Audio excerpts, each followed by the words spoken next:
Pegangan tangan yang api regulasi. Teknik pegangan tangan. Okey, pegangan tangan yang pertama akan saya tunjukkan adalah edges. Tekan tangan berada di atas jari pada tepi.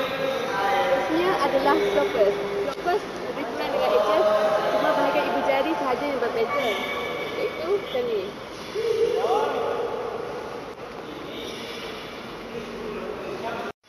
Terusnya saya akan tunjukkan teknik kedudukan iaitu pinches. Dia berbentuk pinches selalu digunakan apabila holders kita adalah kecil. Terusnya kita akan pergi kepada side pull.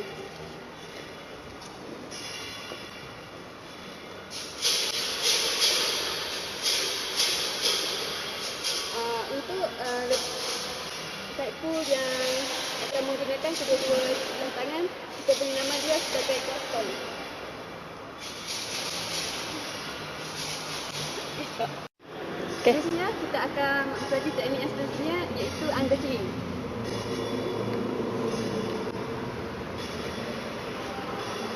Undercling adalah apabila tangan kita injakkan badan kita ke atas dan kita pegang holder macam ni. Seterusnya kita akan pergi kepada missing hand. Missing hand adalah seperti edges, cuma bezanya adalah kita menggunakan kedua belah tangan.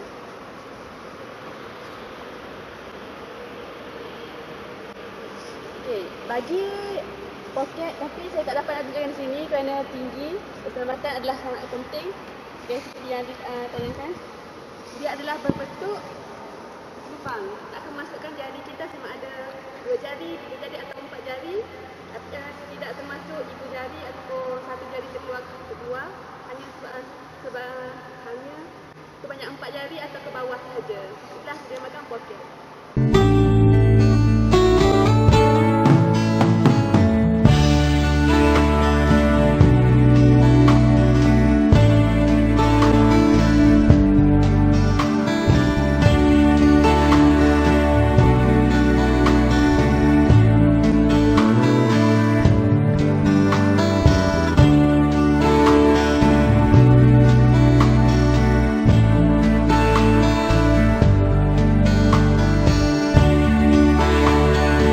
Teknik kedudukan kaki.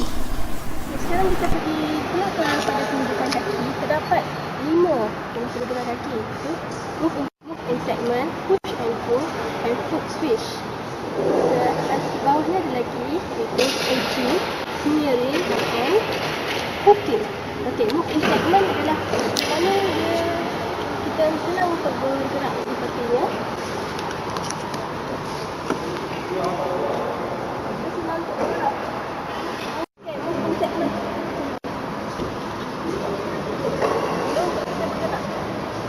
Itu move in segment.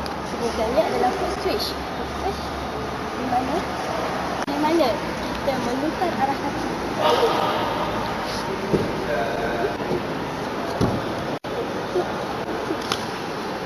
Selain itu adalah push and pull. Push and pull ni adalah memudahkan kita untuk memperhatikan kaki kita ni berbolak kita pada paling kita atas. Iaitu kemudian adalah edging. Edging di mana kalau terdapatnya permukaan yang melengkung, bagi kita membuat pasak di sini.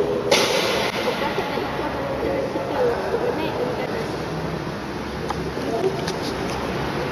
Hooking. Hooking di mana hook bergerak macam cantik. Hook kita memacak kita punya tulis. Kita sepertinya kita memaku kita supaya tidak bergerak ke arah mana-mana. Okay, smearing pula adalah penggunaan untuk rock climbing yang di mana tidak lebih dari 90 darjah. Mana tidaknya begitu horizontal tapi dia mengendong sedikit. Itu adalah penggunaan untuk smearing.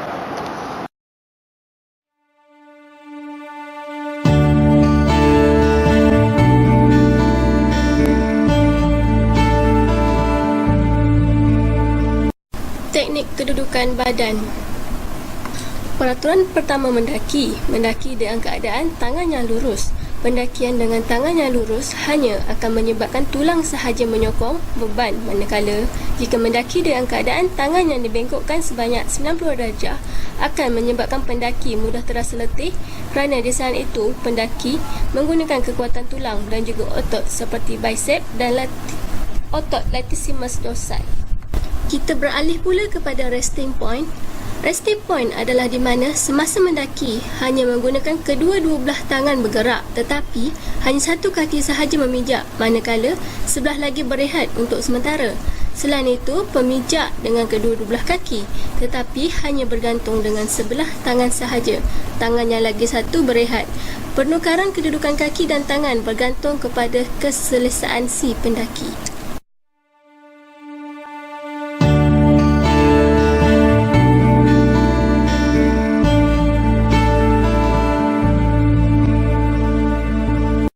Teknik pergerakan asas mendaki. Yang pertama adalah face climbing, iaitu memanjat pada permukaan tebing di mana masih terdapat handhold yang memadai sebagai pijakan kaki maupun pegangan tangan. Yang kedua pula ialah friction ataupun slab climbing. Teknik ini semata-mata hanya menumpukan gaya geseran sebagai daya utama. Yang ketiga pula adalah fissure climbing. Teknik ini memanfaatkan celah-celah yang dipergunakan oleh anggota badan yang seolah-olah berfungsi sebagai pasak. Antara fissure climbing ada pecahan itu chaining, chimneying, bridging dan layback.